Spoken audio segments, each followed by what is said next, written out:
September 9, 1942. A Japanese floatplane dropped incendiary bombs on Oregon, twice. The pilot's name was Nobuo Fujita. 20 years later, he returned to the same town, and they gave him a sword. Before you scroll away, ask yourself this: could you forgive the enemy who tried to burn down your home? This is a story about war, honor, and an impossible redemption that actually happened. If stories like this deserve to be told, hit subscribe now and share this with someone who needs to hear it. Because what you're about to discover will challenge everything you think you know about forgiveness. The morning sun broke over the Pacific Ocean on September 9, 1942, painting the waters in shades of amber and gold. Nobuo Fujita sat in the cramped cockpit of his Yokosuka E-14Y floatplane, his hands steady on the controls, despite the anticipation crackling through his body like electricity. Below him, the enemy coastline stretched endlessly. America, untouched, pristine, innocent of war's destruction on its own soil. At 29 years old, Fujita was not a typical warrior. He stood 5 feet 4 inches tall, with sharp, intelligent eyes that missed nothing. While other pilots in the Imperial Japanese Navy boasted about their aerial victories and dreamed of dogfights, Fujita had been chosen for something unprecedented. Something that would, he believed, change the course of the war itself. The submarine I-25 had carried him across thousands of miles of ocean for this singular purpose. His mission was both simple and audacious: bomb the American mainland. Not a military base, not a harbor, but the forests of Oregon, thick with Douglas fir and Sitka spruce that had stood for centuries. The Japanese military strategists had calculated that if they could ignite these ancient woodlands during the dry season, the resulting firestorm would devastate the American West Coast, cripple the timber industry that supplied materials for America's war machine, and most importantly, shatter the psychological invincibility Americans felt behind their ocean barriers. Fujita had been briefed meticulously. The incendiary bombs secured beneath his aircraft were specially designed, filled with thermite and petroleum gel. Each one carried the potential to start fires that water couldn't extinguish. The target coordinates had been drilled into his memory, approximately 6 miles inland from Cape Blanco, near the town of Brookings, Oregon. As his floatplane gained altitude, the Oregon coast revealed itself in stunning detail. The forests were indeed magnificent, vast, dense, and devastatingly flammable. Fujita felt no hatred for the Americans as he approached his bombing run. That wasn't how he had been trained to think. This was duty, service to the emperor, a mathematical problem of trajectory and timing. His commander's words echoed in his mind. "You will be the first to bomb the American mainland. This is not just a military operation, Fujita-san. This is a message. They believe they are safe. You will prove they are not." The floatplane bucked slightly in the coastal wind. Fujita adjusted his approach, his training taking over. He had practiced this moment dozens of times, visualizing every movement until it became muscle memory. At exactly 6:22 a.m., flying at approximately 2,500 feet, he reached the designated coordinates. Below him, the forest stretched like a green ocean. Somewhere down there, Americans were waking up, making breakfast, kissing their children, preparing for another ordinary day. They had no idea that above them, history was being made. Fujita's hand moved to the bomb release mechanism. His breathing remained calm, professional. This was what he had trained for, what his honor demanded. He was samurai in the modern age, carrying out a mission for his emperor and his nation. The first bomb fell, then the second. Fujita watched them tumble through the morning air, small, dark shapes against the green below. He didn't wait to see the impact. His mission required him to return immediately to the I-25, which was waiting submerged offshore, vulnerable every moment it remained near enemy waters. As he banked his aircraft toward the ocean, Fujita allowed himself a moment of satisfaction. He had done it. The first, and, as it would turn out, the only, aerial bombing of the American mainland in history. His name would be remembered. The mission would be celebrated in Tokyo. He had struck a blow against the seemingly invincible Americans. What he couldn't know, as his floatplane skimmed back toward the waiting submarine, was that the bombs had landed in a damp, remote section of forest. A forest ranger named Howard Gardner had spotted the explosion and immediately reported it. The small fires that started were quickly contained by local fire crews, who reached the scene within hours. No one was killed. No significant damage was done. The great conflagration that Japanese strategists had envisioned never materialized. But Nobuo Fujita had indeed achieved something historic. He had bombed America, and in that moment, accelerating away from the coast with the morning sun at his back, he believed he had served his emperor with honor and distinction. The Pacific swallowed his small aircraft, and the submarine I-25 retrieved him like a secret being pulled back into the depths. Within hours, the submarine had vanished beneath the waves, heading back toward Japanese waters. Fujita had no way of knowing that this single morning would define the rest of his life, or that 20 years later, the very town he had tried to incinerate would welcome him not as an enemy, but as something far more complicated, far more human, and far more unexpected.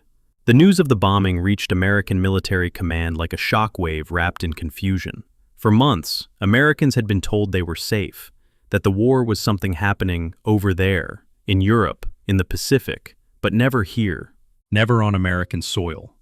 Pearl Harbor had been a devastating blow, but Hawaii was a territory, distant from the mainland, a possession rather than the heartland. But Oregon? The continental United States? Lieutenant General John DeWitt, commander of the Western Defense Command, stood in his San Francisco headquarters, staring at the intelligence report with barely contained fury. The words seemed impossible. Confirmed aerial bombing of Oregon forest. Source: Japanese floatplane, likely submarine-launched. Minimal damage, no casualties. That last line, no casualties, should have been comforting. Instead, it felt like salt in a wound.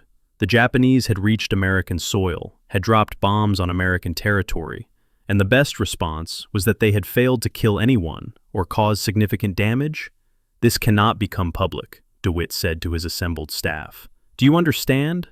If the American people learn that the Japanese can strike our mainland with impunity, the panic will be catastrophic."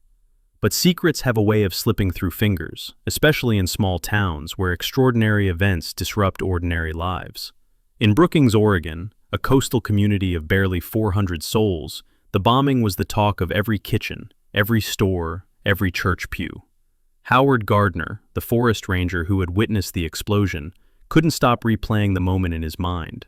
He had been on fire watch duty, scanning the dense forests for any signs of smoke, a routine job during the dry season. Then he saw it, a small aircraft, clearly not American, skimming low over the trees. The bombs fell almost gracefully, tumbling through the air before disappearing into the forest canopy. The explosions weren't Hollywood spectacular. They were sharp, focused bursts, followed by columns of smoke. Gardner immediately radioed the report and grabbed his gear, racing toward the impact site with a speed born of years navigating these forests. When he arrived, he found two small craters, still smoldering. The incendiary bombs had ignited patches of undergrowth, but the morning dew and the natural dampness of the coastal forest had prevented any major spread. Gardner and the quickly assembled fire crew had the blazes under control within 3 hours. As he stood in the scorched clearing, Gardner picked up a piece of bomb casing, still warm to the touch. Japanese characters were stamped into the metal. This was real. This had actually happened. In the following days, FBI agents descended on Brookings, interviewing witnesses, collecting evidence, and delivering stern warnings about discussing the incident. The official story would be vague, minimized, carefully controlled. The government feared not just panic, but copycat attacks, the possibility that Japan might be emboldened to launch a full-scale assault on the West Coast. But Nobuo Fujita, now safely returned to Japanese waters aboard the I-25, was already planning his return. On September 29, 1942, exactly 20 days after his first mission, Fujita took off again from the I-25's deck. This time, his orders were to penetrate deeper inland, to find drier forest conditions, to finish what he had started. The flight followed the same pattern. Early morning launch, approach from the ocean, coordinates locked in his mind. But this second mission carried additional weight. The first bombing had been reported in Japanese newspapers as a great victory, a psychological blow against the Americans. Fujita's photograph had appeared in publications back home. He was being hailed as a hero. Now, he had to deliver results. The September morning was slightly cooler than the first mission, but the conditions were still favorable for fire. Fujita approached his target zone, this time adjusting his coordinates to strike a different section of forest, one that intelligence suggested would be drier, more susceptible to sustained burning. Once again, his bombs fell. Once again, they ignited small fires. And once again, American forest rangers and fire crews responded swiftly, containing the damage before it could spread. Fujita returned to the I-25, unaware that his mission had again failed to achieve its strategic objectives. The submarine crew greeted him with congratulations. His commanding officer praised his courage and precision. Back in Japan, the newspapers would again celebrate the bombing of mainland America.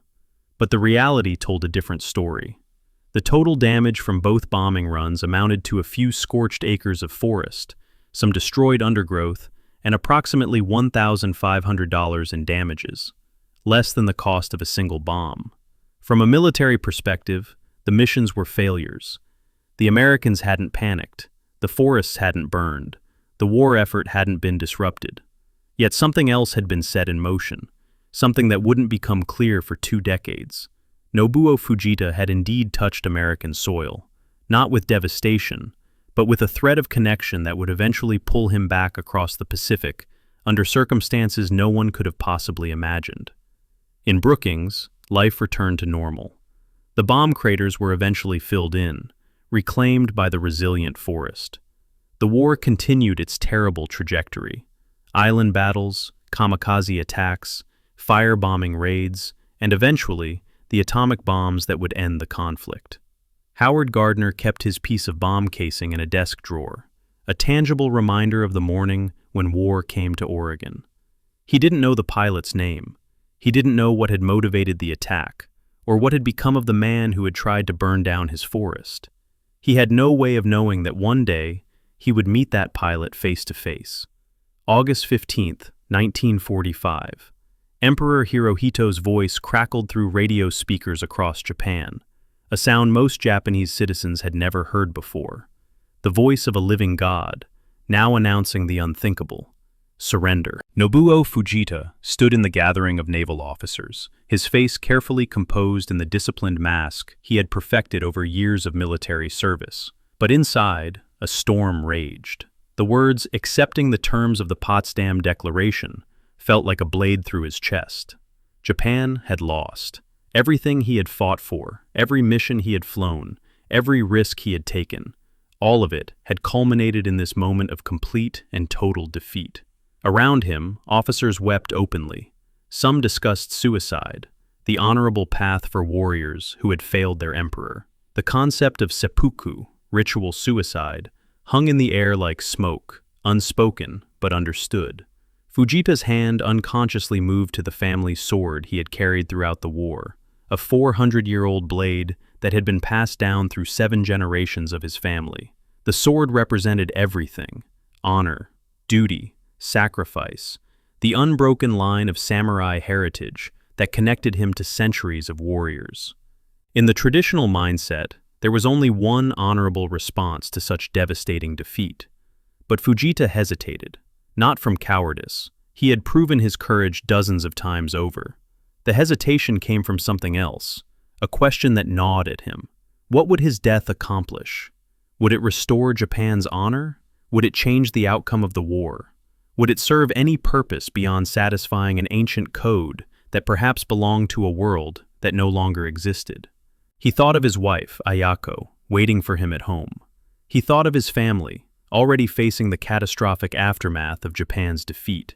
Cities in ruins, economies shattered, a society forced to confront total transformation under American occupation. Slowly, deliberately, Fujita removed his hand from the sword. He would live. But living with defeat proved far more challenging than he had imagined.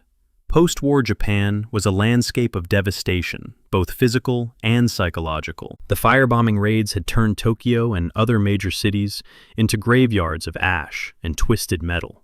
Hiroshima and Nagasaki had introduced humanity to a new level of destruction, their ruins radioactive testaments to war's ultimate conclusion. Fujita returned to civilian life with no prospects. no skills that translated to the peaceful economy Japan was being forced to build. The military experience that had once been a source of pride now became a liability. Former officers were viewed with suspicion by occupation authorities, and sometimes with resentment by Japanese civilians who blamed the military for leading the nation into catastrophe. He eventually found work as a merchant, operating a small hardware business in rural Japan. The transition from pilot to shopkeeper was jarring, almost surreal. The man who had bombed America now measured nails and sold hammers, his days consumed with inventory and customer service, rather than tactics and honor. The years passed slowly. Fujita married, had children, built a modest life, but the war never truly left him. At night, he sometimes dreamed of flying over the Oregon coast, watching his bombs tumble into the green forests below. In those dreams, the forests always burned, exactly as his commanders had promised they would. He never spoke about the bombing missions. They had been celebrated during the war, but in defeat they seemed almost embarrassing. A futile gesture that had accomplished nothing, changed nothing, mattered to no one. Or so he believed. What Fujita didn't know was that across the Pacific, in the small town of Brookings, Oregon, his name and his missions had become a strange footnote in local history.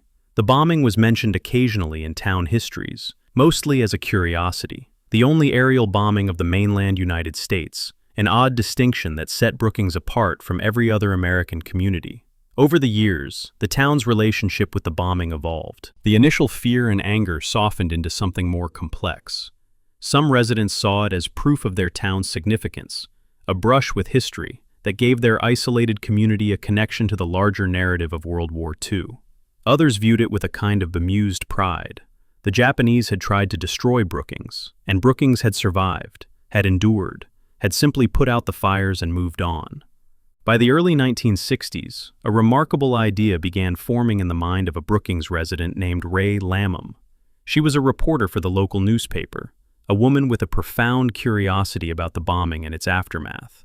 She had researched the incident extensively, tracking down military records, interviewing witnesses, piecing together the full story of those September mornings in 1942.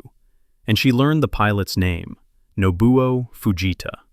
Lamham discovered that Fujita was alive, living in Japan, working as a merchant. She learned about his service record, his family background, the cultural context that had shaped his actions. The more she learned, the more a radical question formed in her mind. What if we invited him back? The suggestion was met with immediate resistance. Invite the enemy pilot who had tried to burn down Oregon? The man who had bombed American soil? It was outrageous, inappropriate, potentially offensive to veterans and families who had lost loved ones in the Pacific War. But Lamham persisted. Her argument was simple but profound. The bombing had failed to destroy anything except a few trees. No one had died. No lasting damage had been done. Meanwhile, the war had ended nearly 20 years ago. Japan was now an ally, a democracy rebuilt under American guidance. Clinging to hatred served no purpose. Perhaps instead, this could be an opportunity, a chance to demonstrate a different kind of strength, the strength of forgiveness, the courage to transform enemies into friends. The debate consumed Brookings for months. Town hall meetings grew heated. Some residents threatened to boycott any event that honored a Japanese bomber. Others argued that this was precisely the kind of gesture that could heal old wounds, that could demonstrate American values of reconciliation and forward thinking. Eventually, a slim majority agreed. They would extend an invitation to Nobuo Fujita to visit Brookings as an honored guest. When the letter arrived at Fujita's home in Japan, he stared at it in disbelief, reading and rereading the words, convinced it must be some kind of mistake or cruel joke. The envelope bore American postage and a return address from Brookings, Oregon. Nobuo Fujita turned it over in his hands, his heart accelerating with an anxiety he hadn't felt since his combat days. His wife, Ayako, watched from across their small living room, her expression concerned. "What is it?" she asked. Fujita didn't answer immediately. He carefully opened the envelope and extracted the letter, written in formal English with a Japanese translation attached. As his eyes moved across the page, his face remained impassive, but his hands began to tremble slightly. The letter was an official invitation from the Brookings Junior Chamber of Commerce. They were inviting him, Nobuo Fujita, the pilot who had bombed their town, to visit as an honored guest during their annual Azalea Festival in May 1962. "This cannot be real," Fujita said quietly. But it was real. The letter explained that the town wanted to turn a historical footnote into a gesture of peace and reconciliation. They acknowledged his role in the bombing, but emphasized that no one had been killed, that the damage had been minimal, and that 2 decades of peace between the United States and Japan had transformed former enemies into allies. They were offering him forgiveness before he had even asked for it. Fujita's first instinct was to refuse. The shame of his failed missions, the humiliation of Japan's defeat, the deep cultural weight of having attacked civilians, all of it pressed down on him like a physical burden. How could he face the people he had tried to kill? How could he accept their hospitality, their forgiveness, when his own honor demanded something very different? He thought again of his family's sword, the 400-year-old blade that represented his samurai lineage. In the traditional code, there was only one proper response when facing those you had wronged. But Ayako saw something different in the invitation. "They are offering you a gift," she said, "the gift of redemption. Who are you to refuse it?" Over the following weeks, Fujita agonized over the decision. He consulted with friends, family, former military colleagues. The responses were mixed. Some thought it was a trap, that Americans couldn't possibly be sincere in their offer of friendship. Others saw it as a humiliation, a way for Americans to display their magnanimity while highlighting Japan's defeat. But a few, a small but persistent few, suggested that perhaps this was exactly what Fujita needed, what Japan needed, what the world needed. A demonstration that former enemies could become friends, that forgiveness was possible, that the cycle of violence and retribution could actually be broken. Finally, after weeks of internal struggle, Fujita made his decision. He would go. But he would go with his family's sword. The significance of this decision cannot be overstated. The sword wasn't just a weapon or a family heirloom. It was a living connection to his ancestors, a physical manifestation of honor and duty. And according to the old code, when a samurai came before those he had wronged, he brought his sword for one purpose: to perform seppuku, ritual suicide, as the ultimate apology and restoration of honor. Fujita told no one of his intention. Not even Ayako.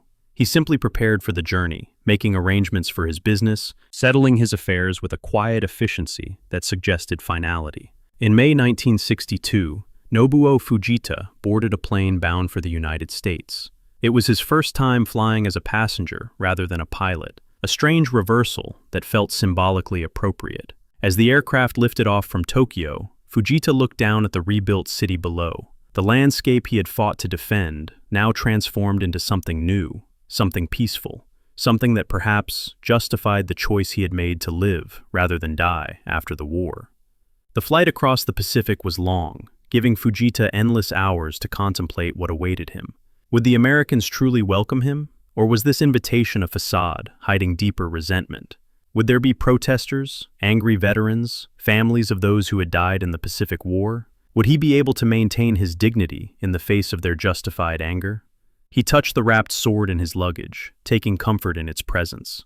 When the plane landed in San Francisco, Fujita's anxiety intensified. He was processed through customs, a former enemy combatant now entering the country he had once attacked. The immigration officer examined his papers with professional neutrality, stamped his passport, and waved him through without comment or recognition.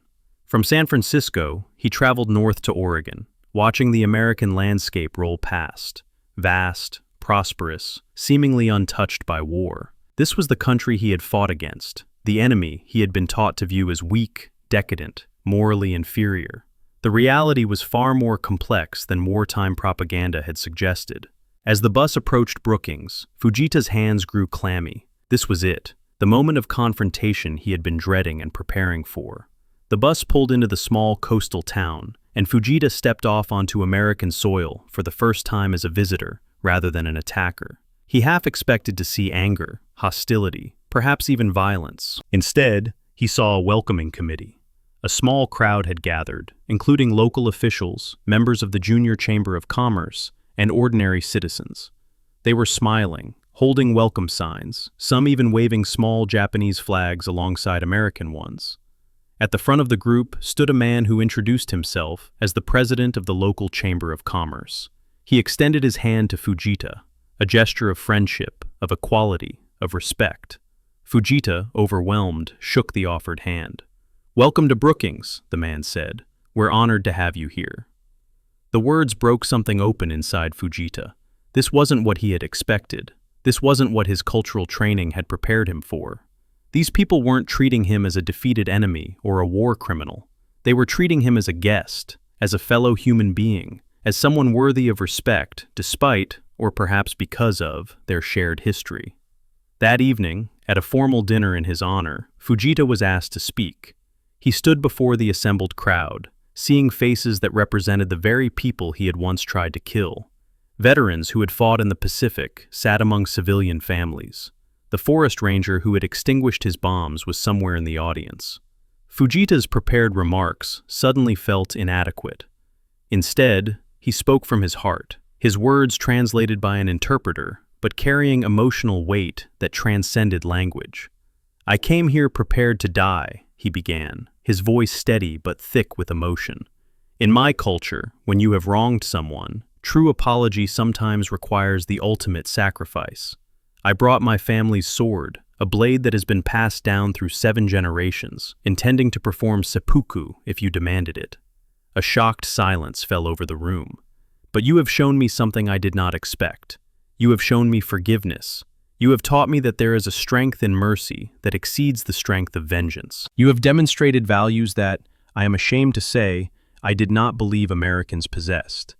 Tears were now visible on Fujita's cheeks, a profound violation of the stoic warrior image he had maintained his entire life. "I bombed your forest. I tried to bring destruction to your home. And yet you welcome me, you feed me, you treat me with dignity and respect.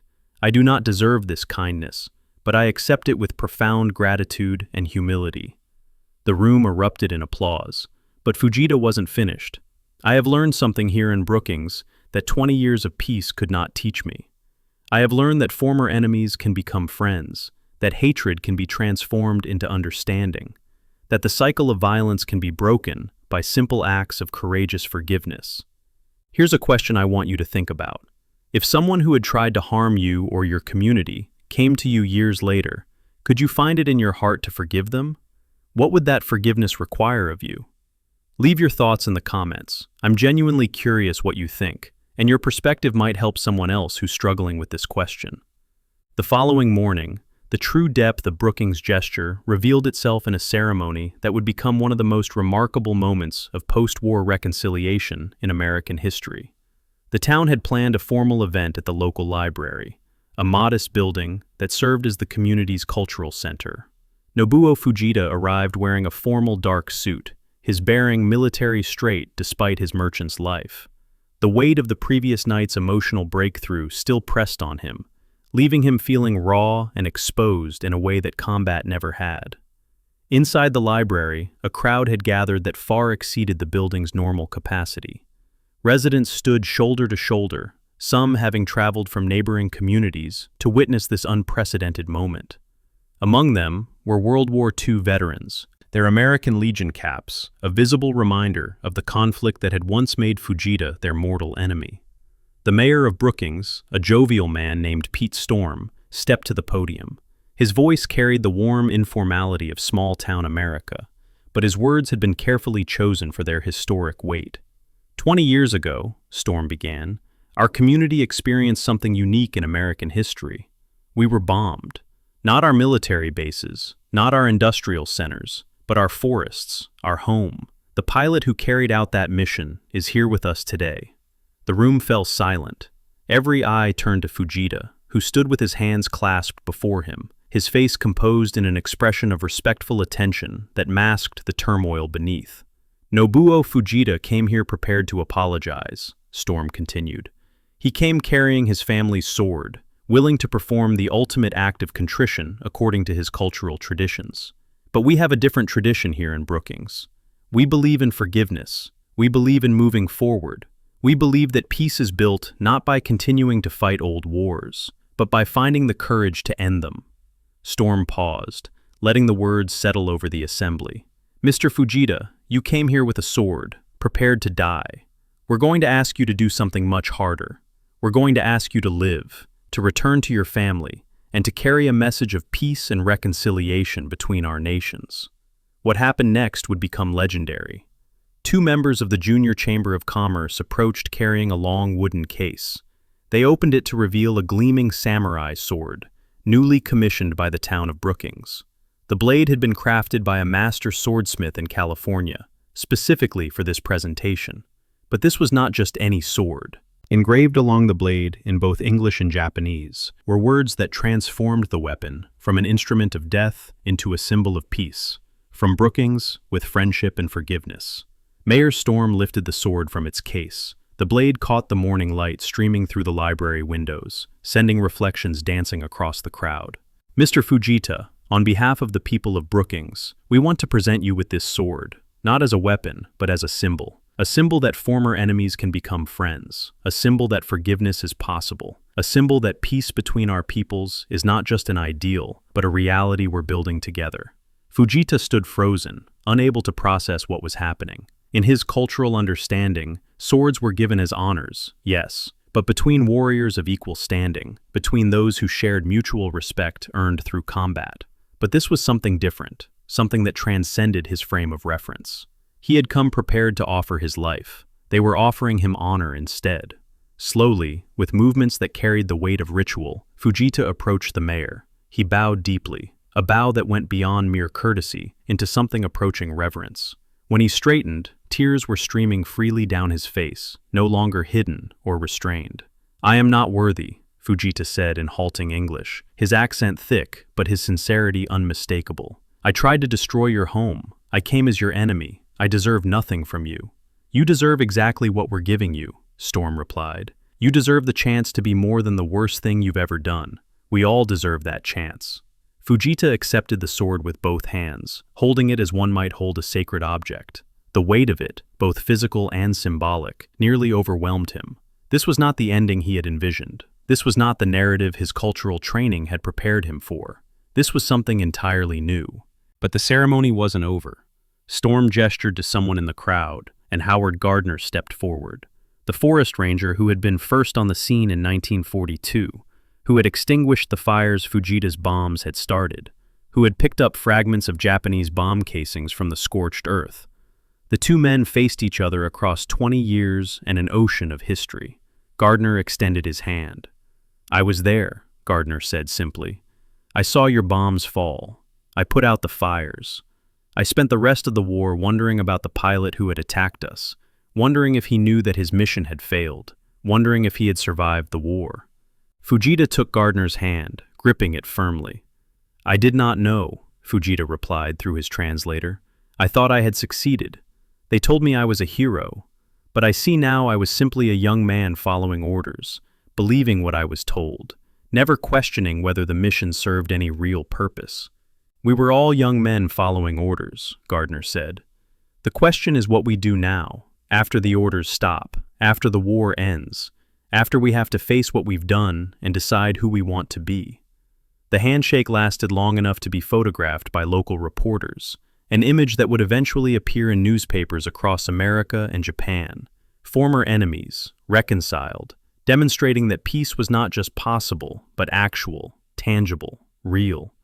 The rest of the day was filled with tours of the town, visits to the bombing sites, now completely recovered, the forest showing no signs of the attacks, and informal conversations with residents. Fujita was struck again and again by the warmth of his reception, the genuine curiosity people showed about his life and experiences, the complete absence of hatred or resentment. That evening, at another dinner in his honor, Fujita made a pledge that would define the remainder of his life. "I will return to Japan," he announced, "and I will tell this story. I will tell every person who will listen about what happened here in Brookings. I will share the lesson you have taught me, that forgiveness is stronger than revenge, that peace is built through courage and compassion, that former enemies can become friends when both sides choose to see each other's humanity."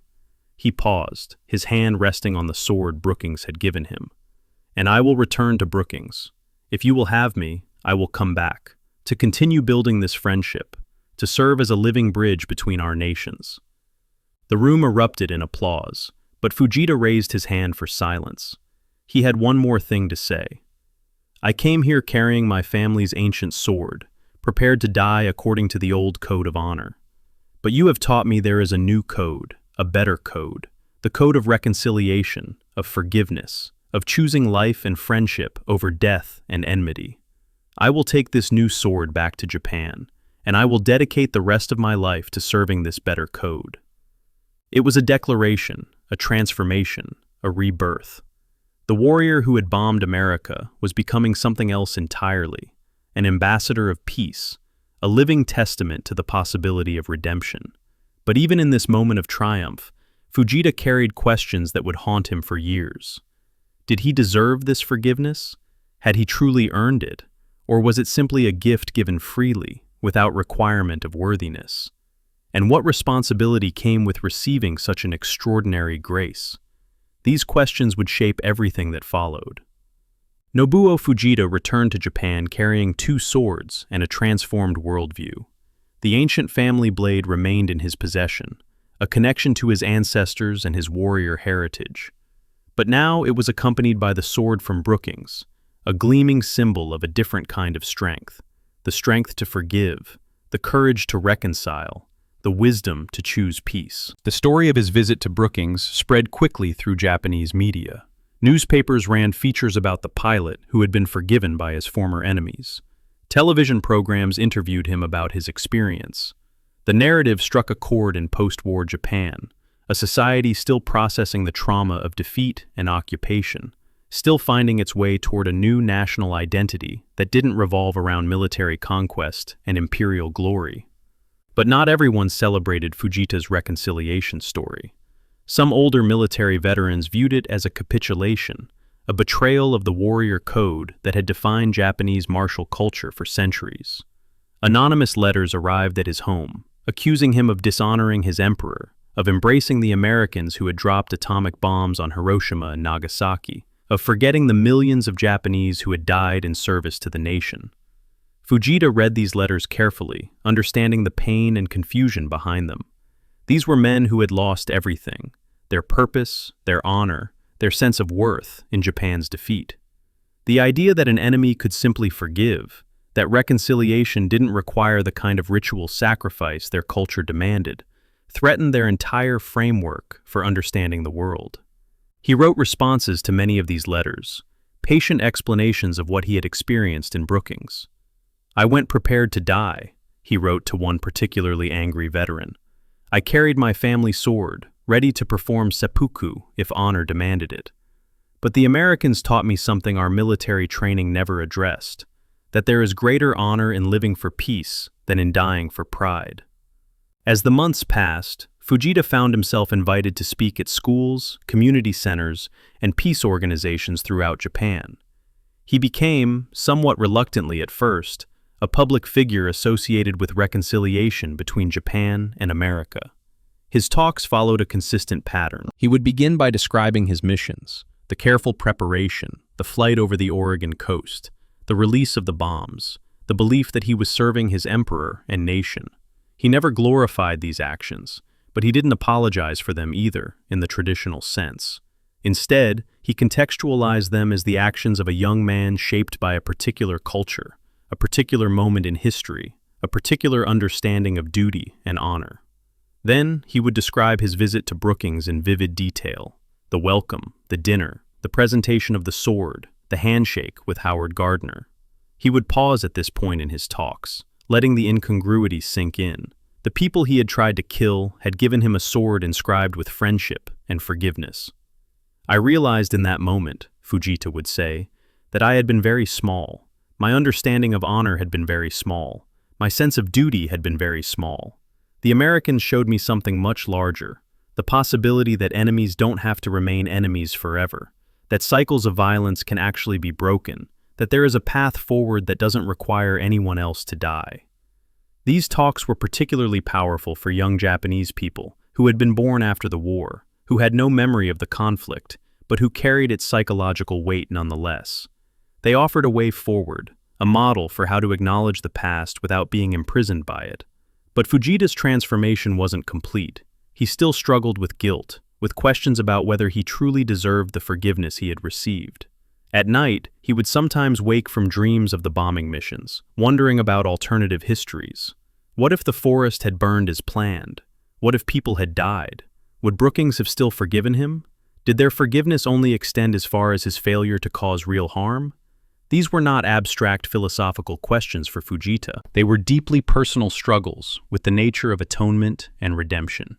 True to his word, Fujita returned to Brookings in 1965, and again in 1985, and yet again in 1990 and 1992. Each visit deepened the connection between the former bomber pilot and the small Oregon town. He planted a tree at the bombing site, a symbolic act of creation to replace the destruction he had intended. He met with students at the local high school, sharing his story and answering their questions with remarkable candor. He became, in a very real sense, an adopted son of Brookings. During one of these later visits, now in his 70s, Fujita participated in a ceremony that would have been unthinkable in 1942. He was made an honorary citizen of Brookings, formally welcomed into the community he had once attacked. The ceremony took place in the same library where he had received the sword decades earlier, creating a symmetry that felt almost miraculous. Mayor Dick Roy, who had been a young boy during the original bombing, presented Fujita with the certificate of honorary citizenship.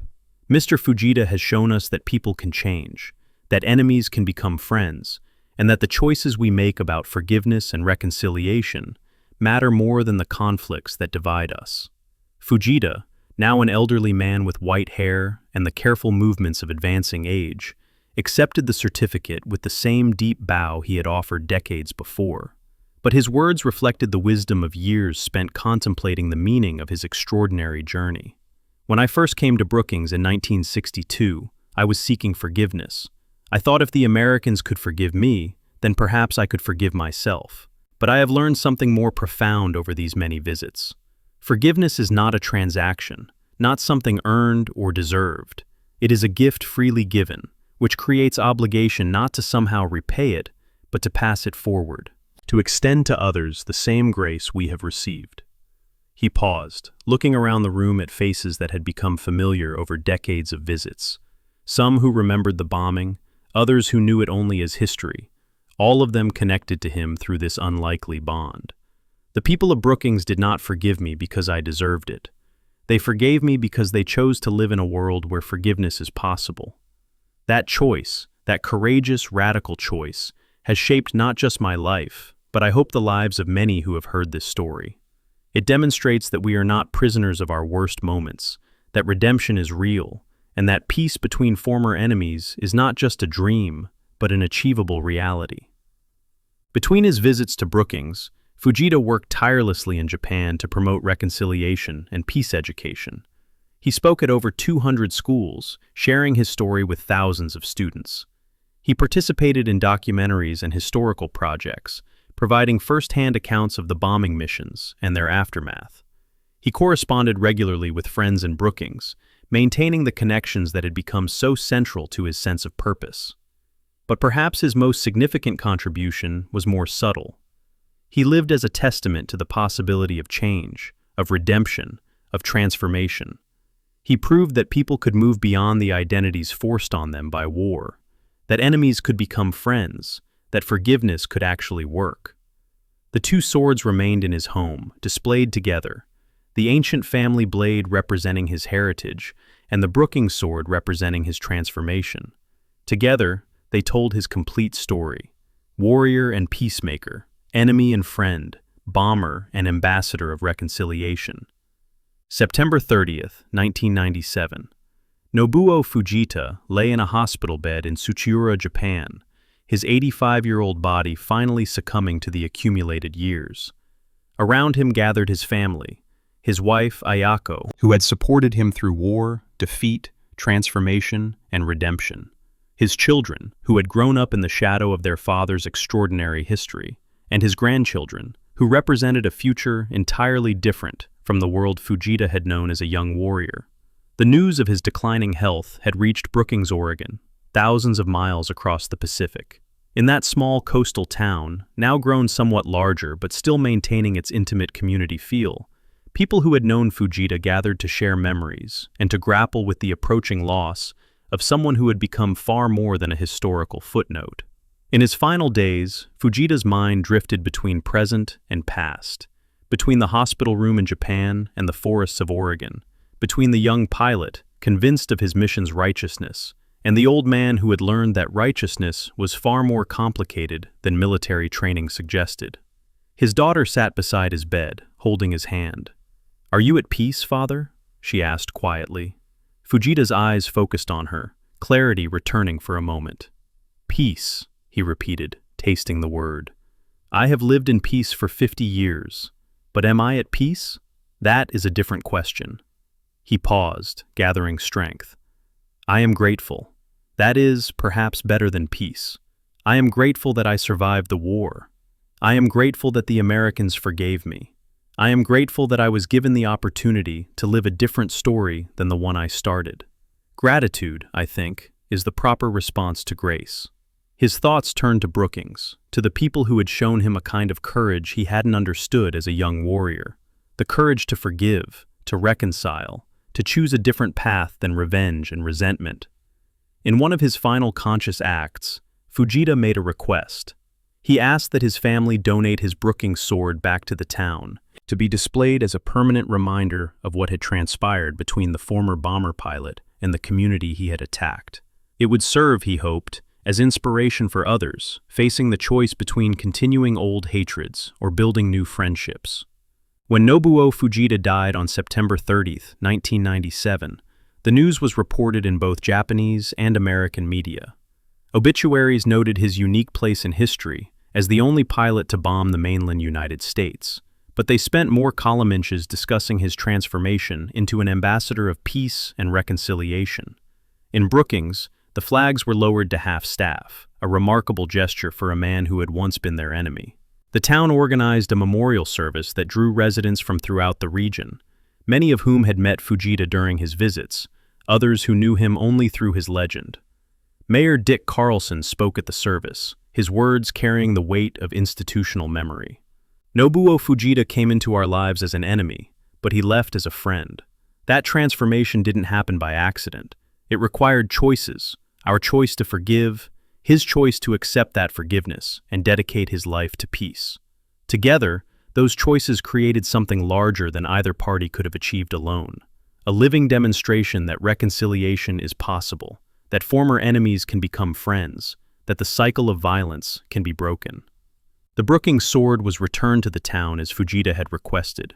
It was installed in a special display at the local library, accompanied by photographs of Fujita's visits, copies of his speeches, and explanatory text that told the full story: the bombing, the forgiveness, the friendship, the decades of reconciliation work. But the sword was not alone in the display. The town also received Fujita's ancient family blade, donated by his family with a note explaining its significance.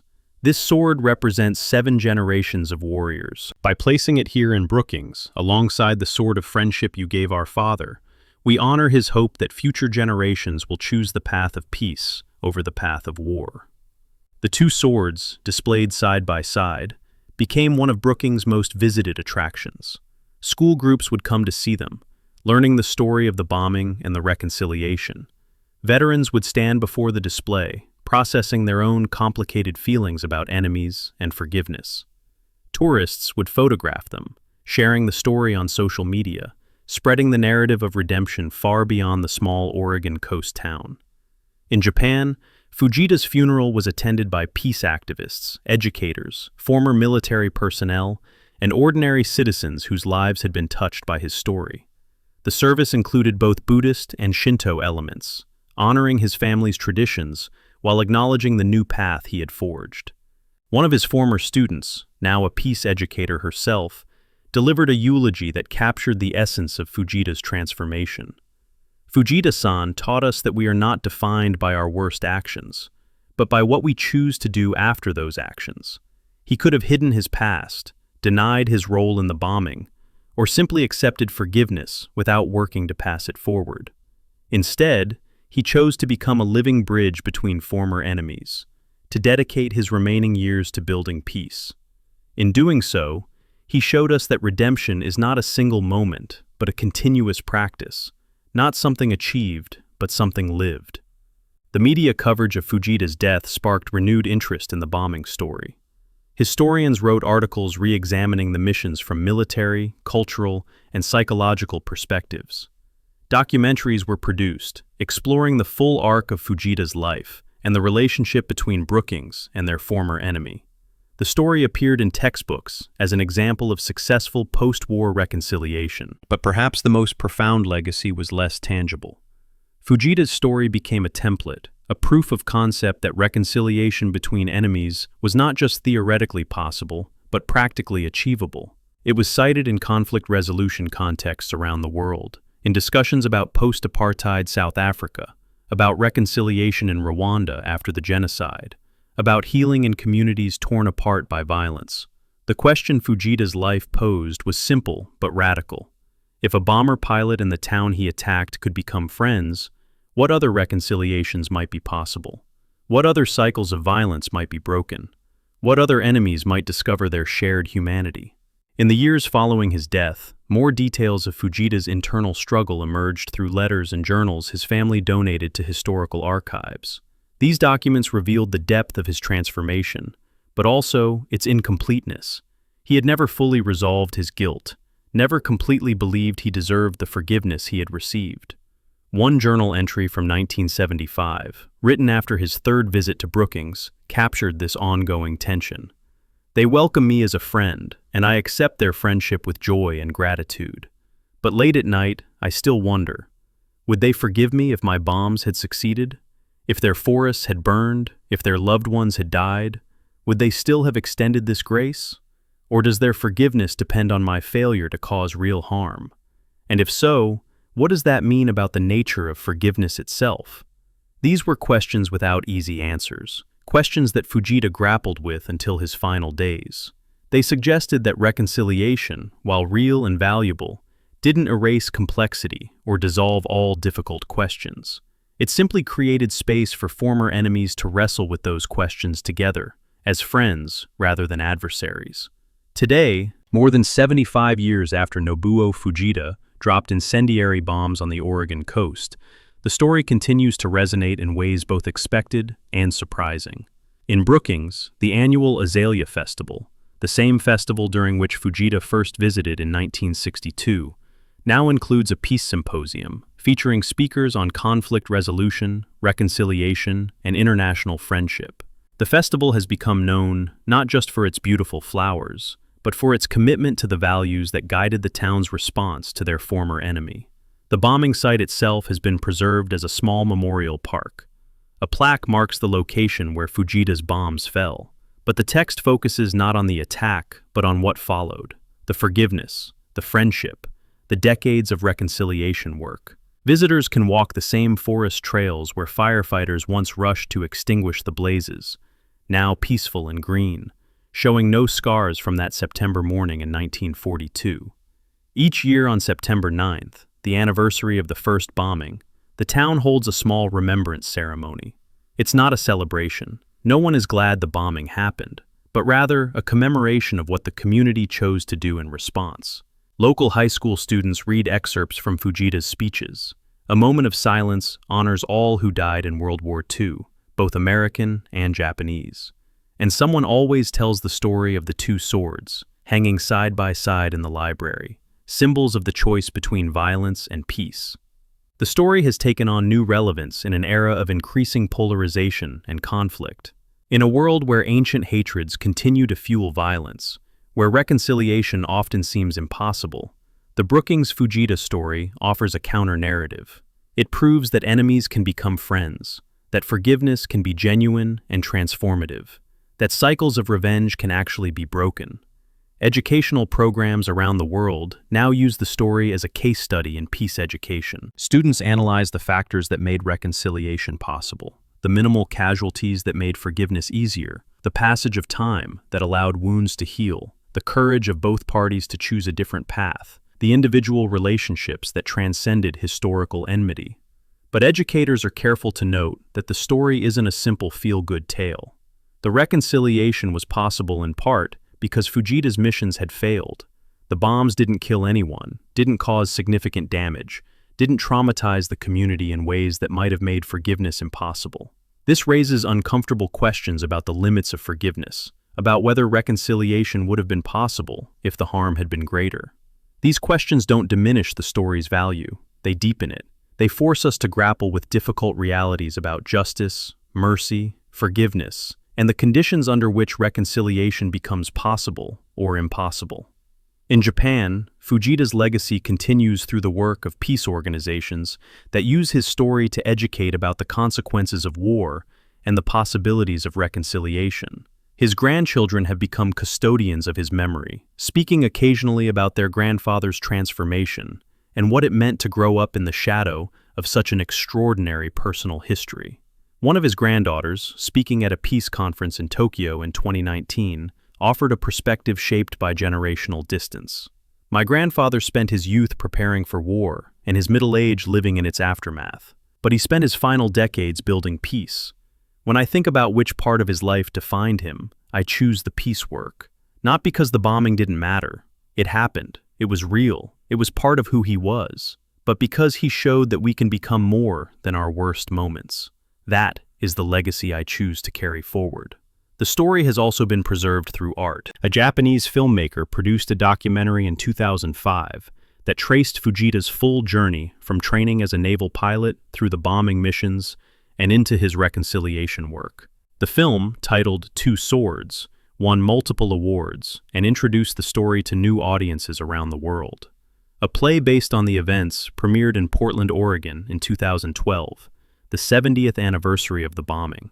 The production imagined the private moments between public events, Fujita's conversations with his wife about whether to accept the Brookings invitation, the debates among town residents about whether to extend forgiveness, the first awkward meeting between Fujita and Howard Gardner. By humanizing the historical figures, the play helped audiences understand reconciliation, not as a grand historical gesture, but as a series of small, courageous choices made by ordinary people. In recent years, the story has found new audiences through social media and online platforms.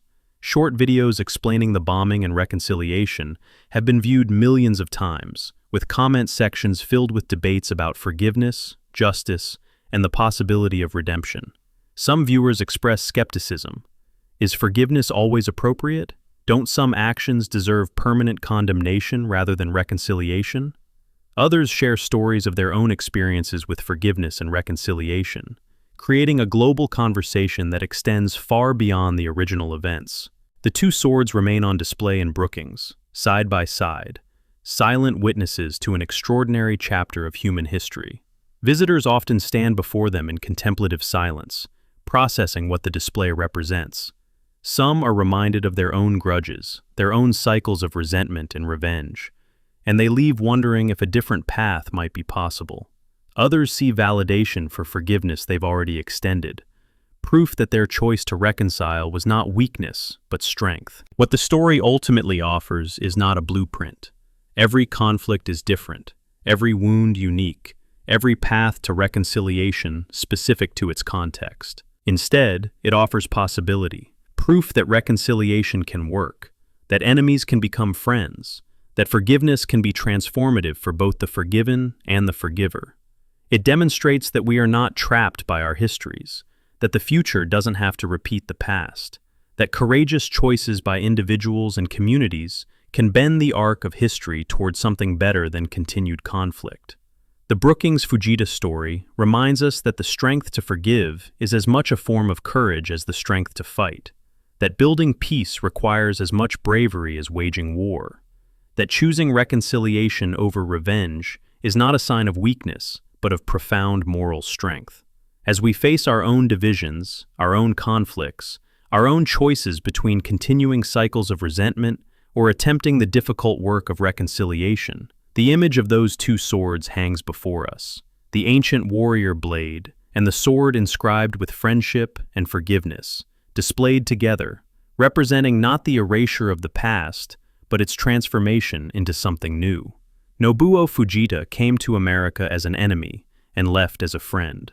That transformation didn't erase what he had done, or absolve him of responsibility. It simply demonstrated that we are capable of becoming more than our worst moments, that redemption is possible, and that the choice to forgive can create ripples that extend far beyond the original act of grace.